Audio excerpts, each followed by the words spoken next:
Sarah unlocked the door to apartment 42. A wide smile spread across her face. This was it, her very own place. The apartment was perfect. It had big windows that let in lots of sunlight. The walls were painted a cheerful yellow color. She walked through the empty rooms, her footsteps echoing on the hardwood floors.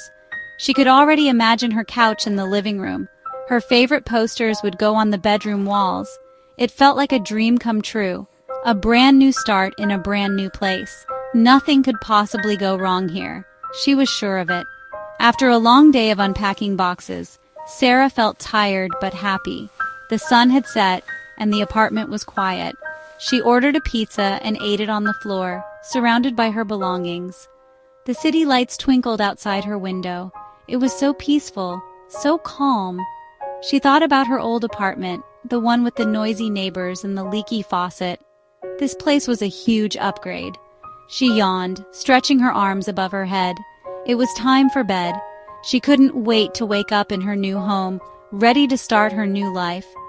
She made her way to the bedroom, leaving the door slightly ajar. She liked a little bit of light from the hallway to seep in. It made her feel safe.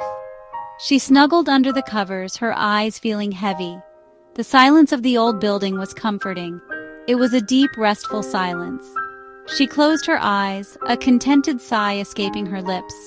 The day had been long, but it was worth it. She was finally home.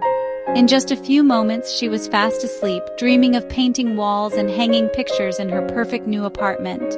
But the silence didn't last all night. Something stirred in the darkness of the hallway. It was a faint sound at first, like the whisper of fabric brushing against a wall. Sarah didn't hear it. She was too deep in her sleep. The apartment wasn't as empty as she thought. A shadow detached itself from the other shadows. It was tall and thin, a stark silhouette against the dim light filtering from the street. It stood motionless for a long time just outside her bedroom door, watching, waiting. The dream was about to turn into a nightmare. A few nights later, Sarah woke up suddenly. She wasn't sure what had disturbed her. The room was cold, much colder than before. Goosebumps prickled her arms.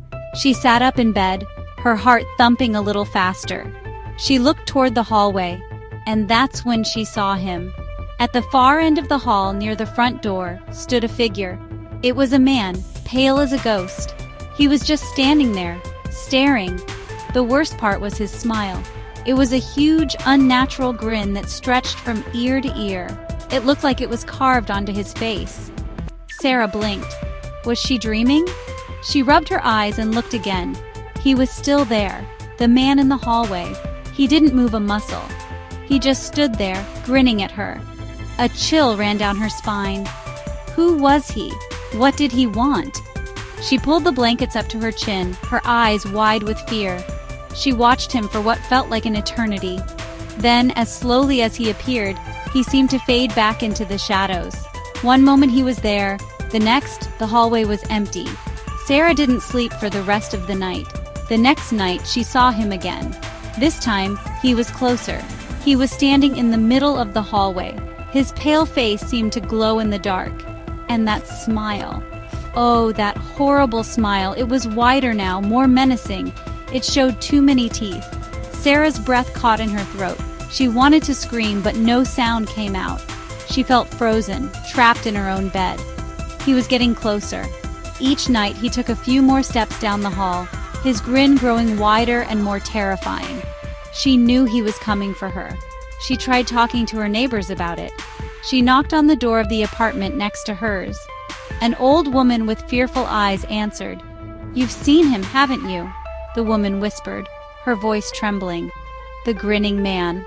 She told Sarah about the last person who lived in apartment 42, a young man. He had seen the figure too. He told everyone it was getting closer each night. Then, one day, he just disappeared, vanished without a trace. The old woman looked at Sarah with pity. "That apartment, it's not a good place," she warned before closing her door. Sarah was terrified. She couldn't stay in the apartment, but she had nowhere else to go. The old woman's words echoed in her mind, disappeared, vanished. Sarah knew she had to find out what was going on. She couldn't just wait for the grinning man to reach her bedroom door. She went to the local library, her hands shaking as she searched through old city records. She had a terrible feeling in the pit of her stomach. She looked up the address of her building, scrolling through dusty microfilms. What she found made her blood run cold. Her apartment building wasn't always an apartment building. A long, long time ago, it was something else. It was an asylum, a place for the mentally disturbed, the Northgate Asylum for the criminally insane. Sarah read horrifying stories about the patients and the terrible things that happen within those walls. She felt sick. She was living in a place that had been filled with so much pain and suffering. No wonder it felt so cold at night. The history of the building was a nightmare, and she was living right in the middle of it. She kept digging, her eyes scanning the old newspaper articles. Then she found him, patient number 42. The records were old and faded, but the description was clear. The patient was a man who suffered from a unique and horrifying delusion. He believed he could feed on the fear of others. He would sneak into other patients' rooms at night, standing over their beds with a terrifying, silent grin on his face. The articles said his smile was his weapon. He would wait for his victims to wake up. He wanted to see their terror. He fed on their screams. The file included a blurry black and white photograph. Sarah gasped when she saw it. It was him. The pale face, the dark hollow eyes, and the grin. That awful, wide, predatory grin. It was the same man from her hallway. The article ended with a chilling note. Patient number 42 had vanished from his locked cell one night.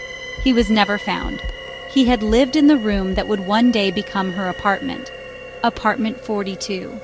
Sarah realized with dawning horror what that meant. He had never left. He was still there. And tonight, he would finally reach her door. Perfect. That night, Sarah didn't even try to sleep. She knew he was coming. She pushed her heavy dresser in front of her bedroom door. She dragged a chair and wedged it under the doorknob. She piled boxes against the furniture, creating a weak barricade. It wouldn't hold him for long, but she had to do something. She sat on her bed, clutching a heavy lamp, her body trembling uncontrollably. She stared at the door, listening. The apartment was silent. Too silent. The silence was worse than any noise. It was the quiet before the scream. Then she heard it. A soft scratching sound on the other side of the door. Scratch, scratch, scratch. It was like fingernails dragging slowly across the wood. Her heart hammered against her ribs. The doorknob began to jiggle. Slowly at first, then more violently. The chair wedged beneath it started to shake. The dresser scraped against the floor as something pushed against the door with incredible force. A loud crack echoed through the room as the wood began to splinter. He was coming in. He was breaking through. The door burst open, sending the dresser and boxes flying. And there he stood, the grinning man. He was right there in her doorway, filling the space. His smile was a monstrous gash in his pale, featureless face. It was a smile of pure hunger, of absolute terror. He took one slow step into the room, then another. Sarah opened her mouth and let out a single, piercing scream, a scream filled with all the fear in the world. The man's grin widened impossibly and he lunged toward her. Then, silence. A deep, final silence fell over apartment 42. A few weeks later, a new tenant unlocked the door to apartment 42. A young man, excited for his new place. The landlord handed him the keys. The last tenant left in a hurry, the landlord said with a shrug. Didn't even pack her things. We had to clear it all out. The young man smiled, eager to move in. That night, he left his bedroom door slightly ajar, just enough to let the light from the hallway seep in. As he drifted off to sleep, he didn't notice the faint, pale figure that appeared at the far end of the hall. He didn't see its smile, a smile that seemed just a little bit wider than before.